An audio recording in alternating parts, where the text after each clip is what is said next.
गुरु उर्फ धीरू नाम मैच हो रहा है ना। ऐसा इसलिए क्योंकि गुरु मूवी जो कि 2007 में आई थी वो धीरू भाई के लाइफ से इंस्पायर्ड है। अब ये तो मैक्सिमम लोग जानते हैं कि धीरू भाई अंबानी सिर्फ 25,000 रुपये लेकर मुंबई आए थे और वहाँ से उन्होंने अपना बिजनेस का शुरुआत किया। लेकिन वो भारत की सबसे बड़ी कंपनी कैसे बने, क्या आप भी वैसा कर सकते हैं? आप इस वीडियो को देखें और खुद ही जान लें। सिर्फ कुछ ही होते हैं जो कुछ कर गुजरते हैं, जिनकी सोच उनकी वातावरण से बाधित नहीं होती, समाज की मर्यादाओं का उनको भय नहीं होता। इन्हीं में से कुछ के ऊपर फिल्में बन जाती हैं। इनमें से कुछ चुनिंदा फिल्मों में जबरदस्त क्षमता होती है हमको झकझोर कर रखने की, हमारे बिलीफ सिस्टम को चैलेंज करने का और हमारे जज्बे में आग लगाने का। इस सीरीज में हम आपको उन मूवीज के बारे में बताएंगे जो आपको एंटरटेन तो करेंगे ही, पर उससे कहीं ज्यादा इंस्पायर करेंगे। चाहे आप स्टूडेंट हो, हाउसवाइफ हो, बिजनेसमैन हो या अपने जीवन के अंतिम पड़ाव में हो, अगर आपके अंदर कुछ कर गुजरने का जज्बा है तो ये आपके लिए है। Welcome to the bigger picture.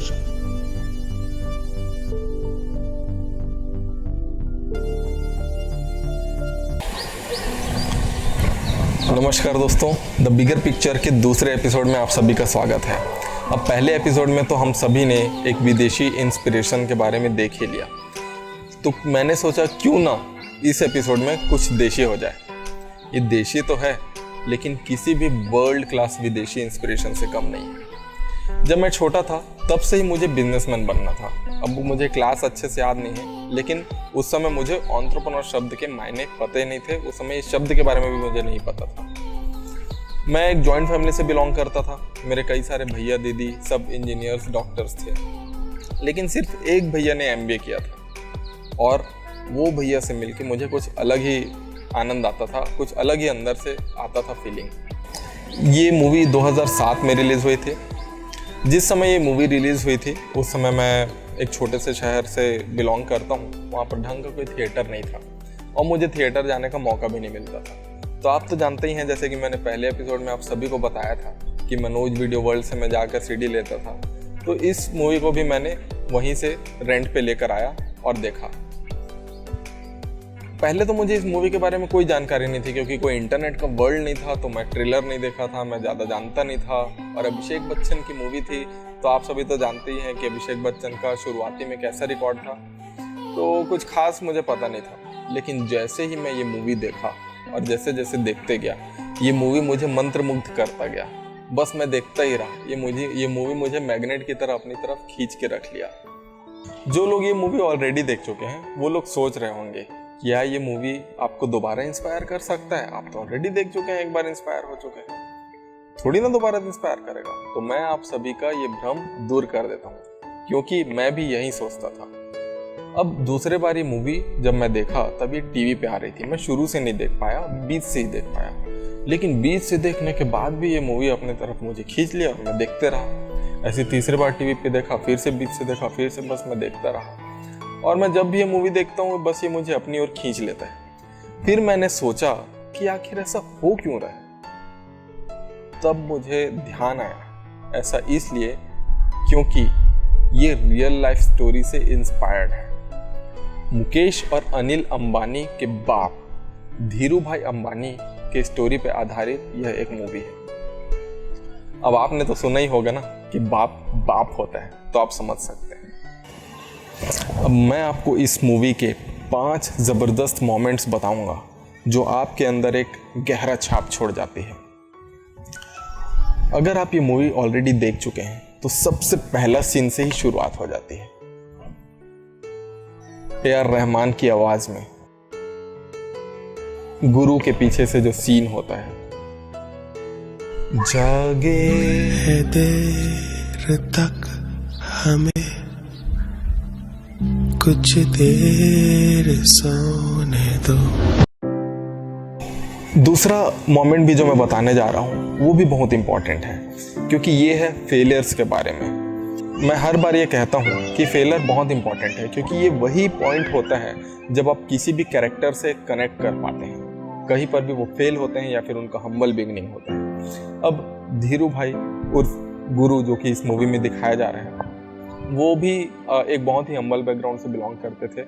और वो जो सीन दिखाता है कि जब वो 8वीं फेल हो जाते हैं और उनके पिताजी उनको डांट रहे होते हैं, तो दोस्तों जस्ट इमेजिन, यहाँ पर वो सीन ज़्यादा इम्पोर्टेंट नहीं है, लेकिन ये फैक्ट ज़्यादा इम्पोर्टेंट है कि एक 8वीं फेल व्यक्ति अगर इतनी ऊंचाई हासिल कर सकते हैं, तो आप तो उनसे कहीं ज़्यादा पढ़े लिखे हैं। डिग्री, पढ़ाई लिखाई, ये सिर्फ कागज़ की बातें हैं। आपके अंदर काबिलियत होनी चाहिए। तुर्की में मिली है नौकरी, अभी फेल या पास से क्या फर्क पड़ता है? खाल उधेड़ दूंगा तेरी। पूरे गांव में हंसी उड़वाएगा, गणित के मास्टर का बेटा फेल हो गया, कभी तरक्की नहीं करेगा। तीसरा सीन जब मज़ा आ जाता है वो तब जब अरजान कॉन्ट्रैक्टर बाजार के बीच में सभी व्यापारियों से मिलने आते हैं। वहाँ पर गुरु उनको ताबड़तोड़ जवाब देते हैं। उसी समय अरजान उनसे पूछते हैं, नाम क्या था तुम्हारा? और वो कहते हैं, था नहीं है, गुरुकांत देसाई। यहाँ पर जो वो अपना विटीनेस और कॉन्फिडेंस दिखाते हैं, उसमें तो बस मज़ा ही आ जाता है। वैसे तो मूवी में ऐसे कई सारे इंस्टेंसेस हैं जहाँ पर वो अपनी नटखटता दिखाते हैं, लेकिन यहाँ पर की बात ही कुछ और है। नाम क्या था तुम्हारा? था नहीं, है और रहेगा, गुरुकांत देसाई। दोस्तों, दुनिया में कोई भी बड़ा काम करने का सपना अगर आप देख रहे हैं तो वो लोगों के बिना नहीं हो पाता। धीरू भाई उर्फ गुरु भाई इसमें बहुत ज़्यादा माहिर थे। इस मूवी के कई इंस्टेंसेस में दिखाया गया है कि वो कैसे लोगों का दिल जीत लेते थे। लेकिन एक समय उनका पाला एक ऐसे पॉलिटिशियन से पड़ता है फिर जिनको करप्ट लोगों से नफरत थी, और वो बस उनसे चिढ़ा करते थे, उनको समय भी नहीं देना चाहते थे। वो इस समय वो उनसे मिलने जाते हैं। उनको सिर्फ 10 मिनट का वक्त मिला रहता है उनसे अपनी बात मनवाने का। और इस समय वो बोलते हैं, आपके चाचा मेरे पास कुछ सामान रख गए थे। ये सामान का बोझ बहुत ज़्यादा है। इस बोझ के तले कोई भी दब सकता है, आप, मैं, कोई भी। और इस डायलॉग के बाद जो वो मान जाते हैं, यहाँ से आपको सीखने को मिलेगा कि दोस्तों, आपको अगर कुछ बड़ा काम करना है तो लोगों का दिल कैसे जीता जाए।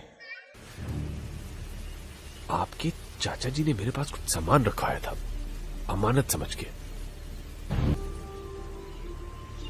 बहुत वजन है उसमें साहब, कोई भी दब जाएगा उसके नीचे। 5वां सीन बहुत ही ऑब्वियस है, उनका क्लाइमैक्स सीन। जब वो कोर्ट के अंदर होते हैं, सारे जजेस और मीडिया से घिरे हुए, लकवे के कंडीशन में भी वो जो जोशीला भाषण देते हैं कि बस सब देखते ही रह जाते हैं। उस समय उनको जज ने सिर्फ 5 मिनट का वक्त दिया था कि आप अपना जो भी कहना है 5 मिनट के अंदर कह दो। लेकिन वो कहते हैं, आपने मुझे 5 मिनट दिया था, लेकिन मैंने 4.5 में ख़त्म कर दिया। 30 सेकंड का मुनाफा, यही है बिजनेस। और यहाँ पर भी मज़ा ही आ जाता है। आपने मुझे 5 मिनट दिया था ना, 4.5 मिनट में सब कुछ खत्म कर दिया मैंने।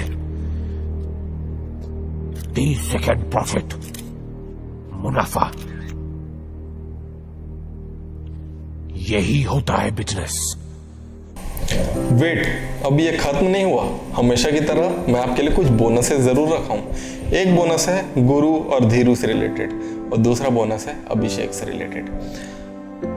तो बोनस के बारे में बात करते हैं। जब क्लाइमेक्स सीन के जस्ट पहले जब वो आईसीयू में भर्ती हो जाते हैं, उनको लकवा मार जाता है, उस समय जस्टिस डिपार्टमेंट से कुछ लोग आते हैं उनके तरफ कुछ नोटिस देने के लिए। वो दुश्मन की माफिक आते हैं और बहुत ही सख्त होते हैं। उस समय भी गुरु भाई उनसे पूछते हैं, क्या आप चाय पियेंगे? पूछ रहे हैं चाय पियेंगे आप लोग?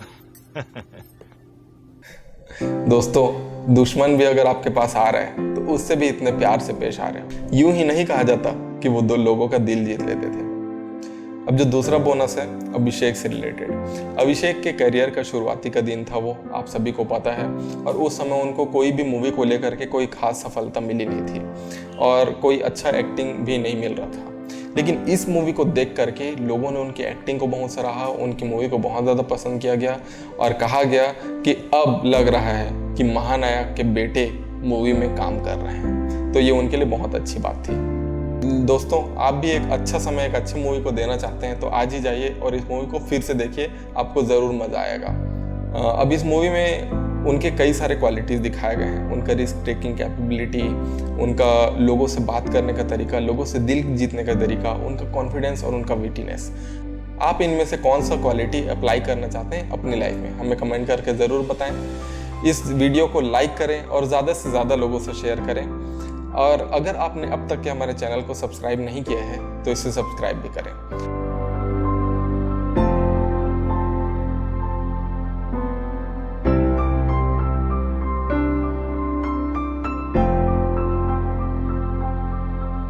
अगले एपिसोड में फिर मुलाकात होगी, तब तक के लिए धन्यवाद।